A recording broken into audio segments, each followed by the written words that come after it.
Since yesterday afternoon, we have fully mobilized our resources to protect New Yorkers from any related threats that might emerge. The NYPD quickly stepped up security at strategic locations and critical infrastructure, including our subways, yesterday as soon as we heard about the attacks. And we'll leave those measures in place until we learn more about what actually happened in Boston. The NYPD is working with its state and federal law enforcement partners, especially the FBI, and it has helped deter and thwart numerous terrorist attacks in our city in the past. But we must remain vigilant for the future, and we are vigilant. The fact is, there remain people who want to attack us, and the moment that we let our guard down, the moment we get complacent, the moment we allow special interests to shape our security strategies, is the moment that the terrorists are waiting for. As a country, we may not be able to thwart every attack. We saw that yesterday. But we must continue to do everything we possibly can to try. Our city government will continue to do that. And I'd ask all New Yorkers to be vigilant as well. Keep your eyes and ears open. If you see something suspicious, like an unattended package, report it to the police.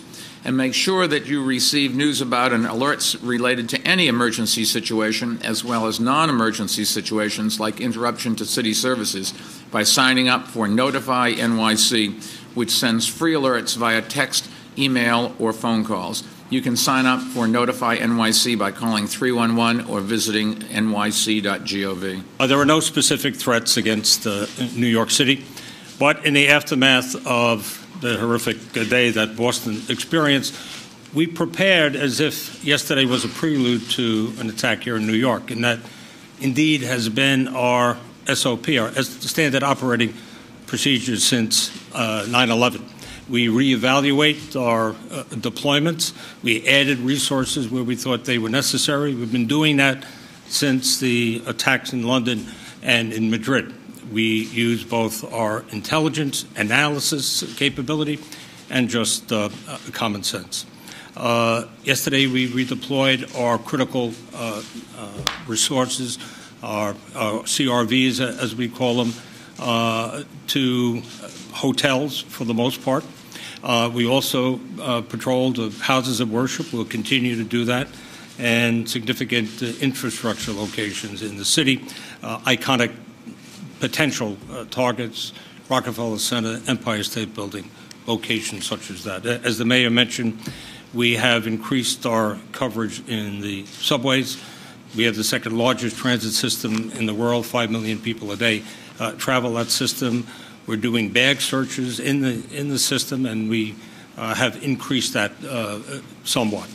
We ask the public to be vigilant, particularly as far as packages are concerned, and in doing that, and after yesterday's events, we anticipated that there would be an increase in reports of suspicious packages, and indeed there was. We've had in the last 24-hour period 77 such reports. In 24-hour period similar to this a year ago, we had 21 suspicious packages. So we prepared for that. We increased our emergency service officers on patrol, and we increased our bomb squad resources. In fact, the bomb squad responded to two events yesterday. Neither of them were crank calls. The public was doing what we asked them to do. If you see something suspicious, give us a call. See something, say something, and that's precisely what we wanted. We are certainly engaged in the information flow with the FBI through our Joint Terrorism Task Force. We have 2 New York City police officers, police sergeants who are in the Boston Regional Intelligence Center. They're up there. They've been up there since last evening. We have an excellent working relationship with the Boston Police Department. They're members of our Operation Sentry. We are going to maintain the posture that we have now for, at least for the immediate short term. There are 2 major events or runs this weekend. There is the 5K run walk to the memorial, 9/11 memorial on Sunday. Plus, there is a 4-mile race in Central Park, Support the Parks, or title similar to that. and we are certainly evaluating or reevaluating them in light of the event that took place yesterday.